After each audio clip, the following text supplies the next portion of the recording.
Amable público, antes de iniciar con nuestro espectáculo, le recordamos que durante el show está prohibido el uso de cámaras fotográficas, cámaras de video, cámara de llantas, cámara de gases, computadoras, celulares. Con mucho gusto, maestro, canciller general, muy buenos días.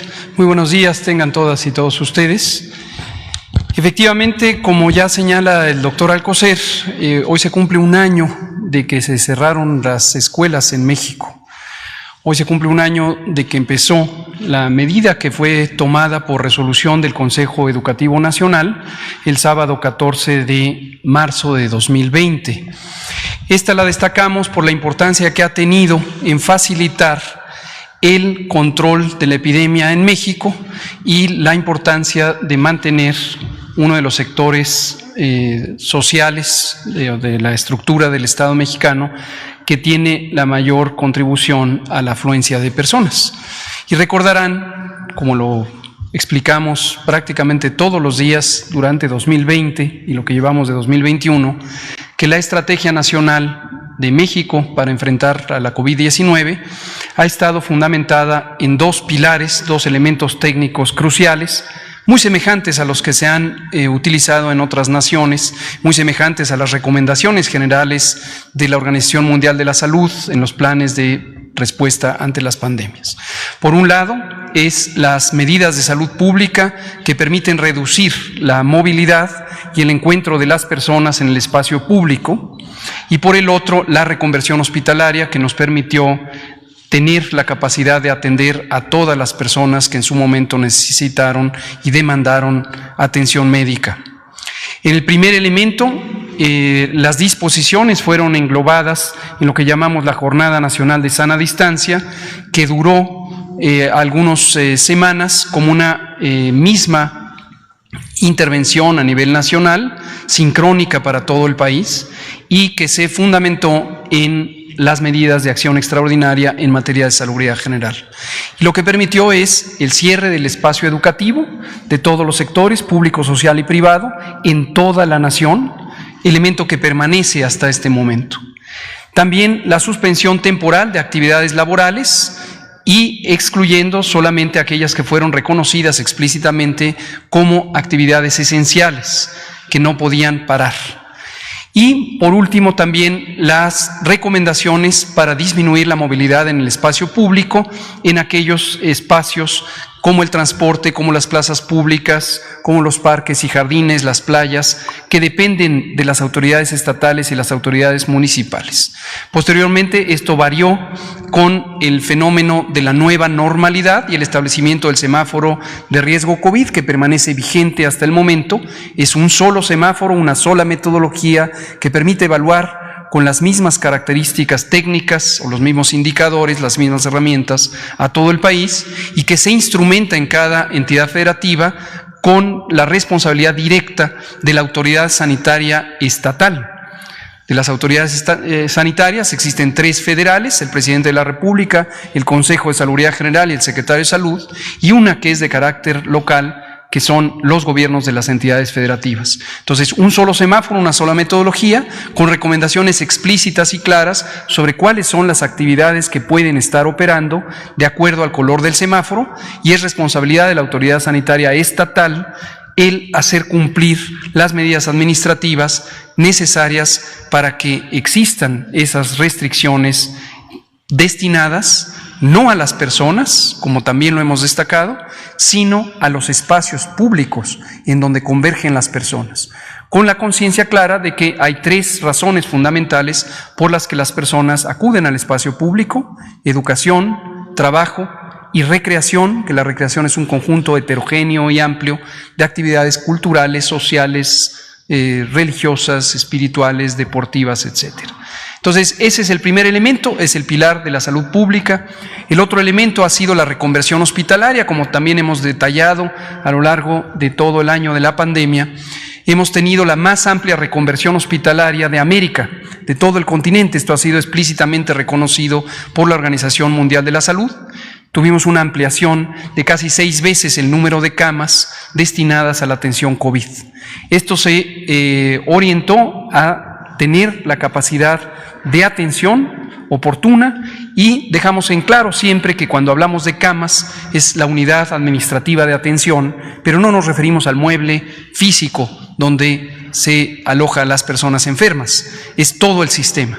Es la ampliación y la contratación de casi 50,000 profesionales de la salud, la instalación que en su momento dependió de compra y reparación y reorganización del uso de los ventiladores, también monitores, bombas de infusión, servicios auxiliares de diagnóstico, etcétera, etcétera, etcétera. La más amplia reconversión de América, que nos ha permitido tener siempre la suficiencia para el manejo médico de las personas enfermas de COVID. Y por último, recordar también en esta remembranza de lo que ha ocurrido a lo largo del año, el elemento que ahora tenemos, que es la vacunación. Logramos ser el primer país de América Latina en iniciar el programa de vacunación el 24 de diciembre de 2020, de acuerdo a un plan muy estructurado que presentamos en este mismo foro el 8 de diciembre del año pasado. También fuimos uno de los primeros 10 países del mundo en iniciar la vacunación y hemos tenido la ventaja de haber explorado ampliamente las oportunidades de acceso a la vacuna. Siempre que decimos esto, agradecemos a nuestro canciller Marcelo Ebrard los trabajos que han permitido coordinar el acceso temprano a las vacunas, tanto en el mecanismo solidario COVAX como en las negociaciones bilaterales con las empresas farmacéuticas. Y hemos logrado tener un abastecimiento ya contratado de vacunas para cubrir a toda la población. Hay vacunas, habrá vacunas para todas y todos, y en su momento serán aplicadas de acuerdo a este plan que ha puesto como prioridad, en términos de los objetivos y metas, reducir la mortalidad vacunando a las personas adultas mayores, que son quienes tienen la mayor susceptibilidad a tener complicaciones y lamentables defunciones por COVID. Este es lo que ha ocurrido y ahora, como señalaba el doctor Alcocer, estamos trabajando por cambiar los elementos que hoy nos permitirá la vacunación, y uno de ellos de gran importancia es la oportunidad potencial de reabrir el sistema educativo. Esto es muy, muy importante porque el derecho a la educación es uno de los derechos fundamentales que queremos también lograr que recobre su normalidad. De modo que el presidente nos ha instruido al sector salud y también al sector educativo a trabajar conjuntamente, como lo hemos hecho a lo largo de toda la epidemia, pero ahora con miras a reactivar la educación pública en una forma organizada, en una forma estructurada, adecuadamente planeada y bien fundamentada desde el punto de vista técnico del manejo epidémico que ha sido tan importante cuidar con todo detalle. No queremos que haya desorden y que haya iniciativas espontáneas que no cuiden los elementos fundamentales de la protección de las personas, empezando por los propios educandos y también los propios mentores y mentoras, que son una parte fundamental de esta sociedad. Entonces lo vamos a hacer de manera cuidadosa y vamos a utilizar a las vacunas como lo empezamos a hacer ya con el estado de Campeche, aprovechando su éxito en el control sostenido de la epidemia, pero ahora ya otras entidades federativas empezaron a pasar a verde, Chiapas, Sonora, y otras están próximas o han mantenido un manejo muy estable, y entonces vamos a estar trabajando en ello. El próximo viernes vamos a estar en una reunión de trabajo con la secretaria Delfina Gómez de Educación Pública y su equipo de trabajo, justamente avanzando en este proceso de definición del calendario de apertura. Termino presentando de manera sintética el informe técnico. Es el mismo informe que presentamos todas las tardes. Hemos actualizado las cifras de vacunación con el corte de las 22 horas de ayer por la noche para que esté la cifra más actualizada de las vacunas que han sido aplicadas. Si me permiten, el presidente, me paso para allá. Gracias. Aquí vemos la curva epidémica que ayer mismo el presidente explicaba y que muestra muy claramente cuál ha sido el acontecer epidémico. Recordar de manera también sintética, empieza en el primer semana de 2020, tuvimos el pico máximo en la última semana de julio del año pasado, posteriormente tuvimos un descenso durante agosto y septiembre y a partir de octubre empezamos con este mayor pico epidémico fue prácticamente una duplicación de la cantidad de casos estimados que teníamos o habíamos alcanzado en el final de julio. Esto ya lo habíamos predicho, además, recordarán, cuando hablamos de los ciclos estacionales de las infecciones respiratorias que caracterizan a lo que se llama convencionalmente la temporada de influenza o la temporada de infecciones respiratorias, y que para el hemisferio norte empieza en octubre y termina de manera más o menos gruesa en marzo o al final de marzo. Entonces habíamos anticipado que íbamos a tener un comportamiento más o menos estacional. Habíamos pensado que íbamos a tener la suma de la epidemia de COVID más la epidemia o la temporada estacional de influenza, y de manera muy notoria en todo el hemisferio norte, no es algo exclusivo de México, en todo el hemisferio norte no se ha presentado prácticamente casos de influenza. Esto es algo muy notorio, es algo muy relevante, pero es algo muy afortunado, porque no tuvimos 2 temporadas de enfermedad respiratoria tan relevantes. Solamente tuvimos, desafortunadamente, la de COVID, pero no tuvimos la de influenza. Llegamos a la tercera semana de enero y hemos tenido ya de manera sostenida este descenso de los casos estimados. Abrimos la semana 11, el domingo próximo pasado, hace 2 días, y en este corte de información hasta la semana 9 vemos esta reducción de menos 7%, que es sustantiva, se irá modificando a lo largo de la semana, como suele ocurrir, y posiblemente terminemos con una reducción de al menos menos 2 o menos 3% el próximo sábado. En este momento tenemos 2% de los casos, son los casos activos. Esto lo hemos insistido una y otra vez, a veces parece olvidarse, que la epidemia activa son solo aquellos casos que se presentaron en los últimos 15 días. Todos los demás, la suma total de casos que está aquí, 2.361.702, la mayoría, 98%, son personas que en su momento ya se restablecieron, ya no tienen la enfermedad, ya no tienen capacidad de contagiar. Y obviamente las muy lamentables defunciones, que son en este momento 194.944. La siguiente, por favor.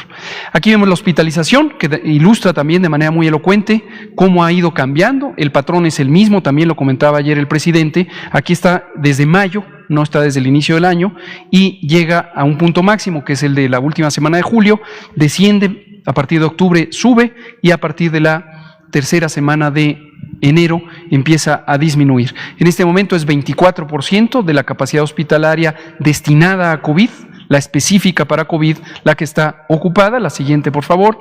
Y lo vemos desglosado siempre en camas de hospitalización general, que son afortunadamente la enorme mayoría, cerca de 87% de las personas con COVID que están hospitalizadas no están intubadas. Esto es muy importante también visualizarlo, porque por lo dramático que es la enfermedad grave, a veces queda la impresión de que todas las personas con COVID irremediablemente acaban intubadas. No es el caso. Cerca de 89% solo están hospitalizadas con otras formas de ventilación o de oxigenación no invasiva, algunos ni siquiera con soporte de oxigenación, sino para recibir otros tratamientos en general. Solo tenemos en este momento 7 entidades federativas que están ilustradas en la sombra oscura aquí en el mapa, que están entre 30 y 50% de ocupación de las camas destinadas a infección respiratoria aguda, pero 25 están en menos de 30%. Y finalmente, en las camas de hospitalización con ventilador, análogas a las terapias intensivas, tenemos 27% de ocupación, también sigue descendiendo esta cifra. La Ciudad de México ya salió de la categoría de más de 50%, está en esta categoría de 30 a 49 y 27 están en 30% o menos.